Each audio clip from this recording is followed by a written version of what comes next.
Welcome back. I hope you found the previous video interesting and informative. So we're going to dive a little bit deeper today into what you can do if you've been diagnosed with endometriosis. Often it's down to a choice of surgery or medication. Nice guidelines, the National Institute for Clinical Excellence, they recommend hormone treatments such as the contraceptive pill, non-steroidal anti-inflammatories such as naproxen or paracetamol. Now, personally, the women I know that have endometriosis, naproxen is used a lot, but often the medication barely scratches the surface of the pain levels they're in. Occasionally oral progesterone can be offered, and basically what they're trying to do with some of the hormone treatments is to suppress activity in the ovaries and so reduce pain. Surgery, like I said, is offered, and they often burn away, remove the endometrial tissue, especially when women are trying to conceive. For older women, there doesn't seem to be much option apart from ablation treatment or total hysterectomies, which is pretty severe. You know, that comes with its own problems. There is then the issue that having surgery doesn't remove all the endometrial tissue, because it can still be present in the body despite, so if you have a hysterectomy, if you remove the uterus, the endometrial tissue can still be there. Now, there was a study done, and I'm just going to get my notes. There was 100,000 hysterectomies performed during a primary diagnosis of endometriosis, and the recommendation to patients was that there would be a 15% probability of the pain continuing, and a small number between 3 and 5% may experience a worsening of their original symptoms or have a new symptom occur, and that's Fisher et al. 2014. So you've then got systematic recurrence in 62%, of which 31% needed further surgery. So those odds aren't actually particularly good when you're dealing with something that is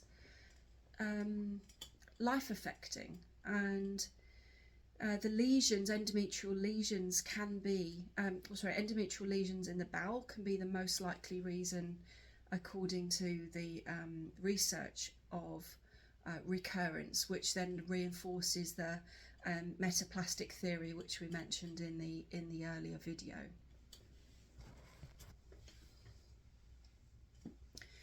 So we then come to Chinese medicine and our beautiful, beautiful herbs that we use. Now, treatment we give on signs and symptoms. So endometriosis with pain would be treated differently to endometriosis without pain. We have many different names for our diagnosis, and that requires a massive long video. However, we would talk about blood stasis very commonly, and that's basically when the blood is not moving. Blood stasis can occur anywhere in the body, but with endometriosis we'd describe it as blood stasis in the uterus, or blood stasis in the lower jowl. The jowl is a division of the body. We have upper, middle and lower. So this is lower jowl being this area here. So our Chinese medicine patterns that we use: blood stasis, accumulation of blood, stagnation of qi. Coldness is a very interesting one. Now, pain is differentiated according to the type of pain. With women with endometriosis, often they experience stabbing pain where they're curled over, where they're literally hugging hot water bottles. That means that this cold has invaded the body and has got stuck here. So our treatment protocols would be to expel cold out the body, and herbs that we would use are warming herbs. We would also use blood moving herbs. Now, one of the formulas that we use for an example, this is only a small selection of those herbs, are things like cinnamon. This is gwaja. We've then got chisao, which is peony root. It's part of the peony family. And then we've got another herb which is this is called tauren, and this one is for blood moving. So the formulas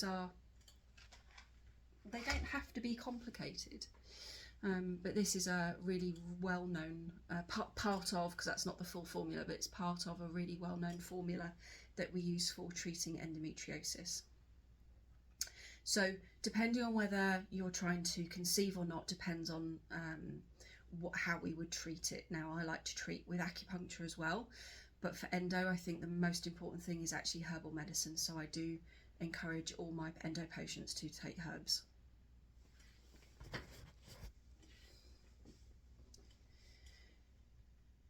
So in conclusion to this really small little video series is there are alternatives to medication and surgery, or if you are taking Western medication and are looking at surgery, then herbal medicine and acupuncture would definitely be an addition you should seriously think about.